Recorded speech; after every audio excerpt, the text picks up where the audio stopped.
Video کو like کریں، ہمارے چینل کو سبسکرائب کریں، پاس والی بیل آئکن کو دبا دیں تاکہ ہماری آنے والی ہر نیو ویڈیو کی نوٹیفیکیشن آپ کو ملتی رہے۔ افطار پارٹیاں ہو رہی ہے مسلمانوں کی، کس کو بلا رہے ہیں؟ جن کے پیٹ نہیں بلکہ ان کا حلق بھی بھرا ہوا ہے۔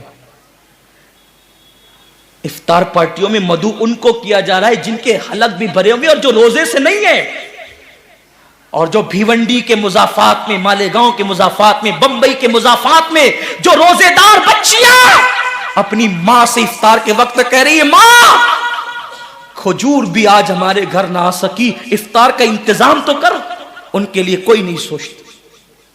یہ مسلمانوں کی افطار پارٹیاں،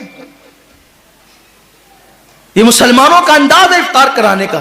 جن کے روزے نہیں ان کے لیے دسترخوان بچھائے جا رہے ہیں، اور جو پانی پہ افطار کر رہے ہیں اور کھجور کھا کر کے جو افطار کر رہے ہیں ان کا کس کو خیال ہے؟ میرے آقا فرماتے ہیں یہ رمضان شریف غریبوں کے ساتھ غم گساری کا مہینہ ہے، غریبوں کی غم خواری کا مہینہ ہے۔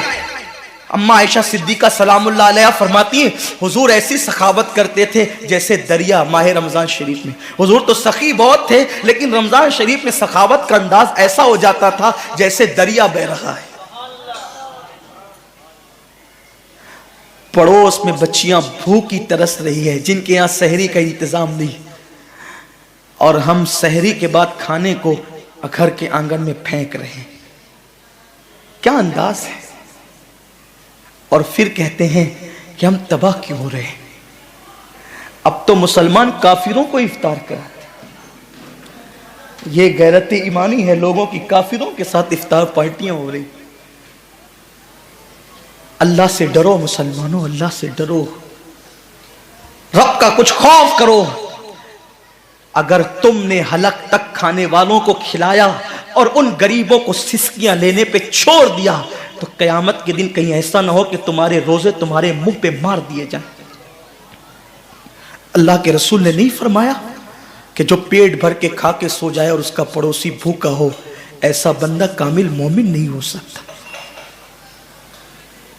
ہم نے حضور کی سنت کو ترک کر دیا، بلکہ میرے کریم آقا نے تو یہاں تک فرمایا اگر غریب بستی میں رہتے ہو اور سالن کی خوشبو سالن پکتے وقت 4 گھروں میں پہنچ جائے تو تھوڑا سا پانی زیادہ ڈال دیا کرو، کیونکہ جن کے گھروں میں خوشبو پہنچی ہے ان کے گھر تک سالن پہنچا دیا کرو۔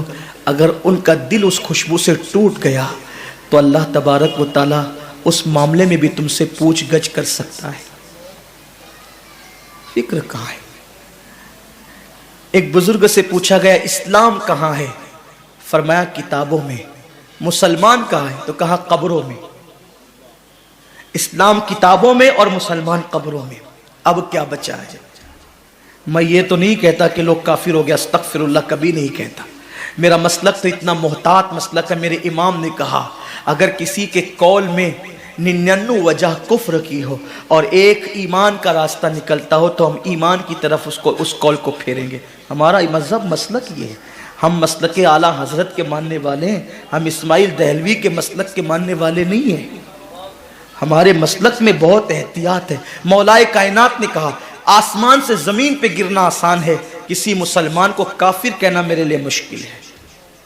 خارجیوں نے جب مولا علی کو کافر کہا تو فرمایا ان کی بے باکی ہے، وہ مجھے کافر کہتے ہیں، میں ان کو کافر نہیں کہتا، یہ میری احتیاط ہے۔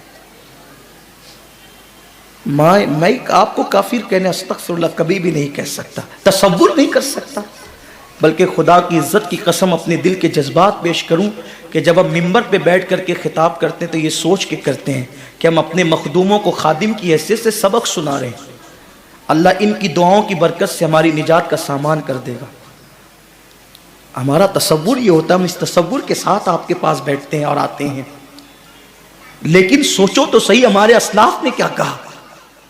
مذہب کتابوں میں ہے، مسلمان قبروں میں ہے۔ اب کیا ہے؟ کسی نے کہا نا کہ غلط ہے مسلمان مارا گیا، وہ ایک تصویر تھی جو مٹا دی گئی۔ کہیں ہم تصویر مسلم تو نہیں بن گئے؟ صالبہ ابن عبد الرحمن عرض کرتی اللہ جتنا بڑا چاہے تو مجھ پہ عذاب ڈال دے لیکن میرے محبوب کو اس کی اطلاع نہیں ہونے دے۔ حالانکہ یہ ان کی عشق کی بولی تھی،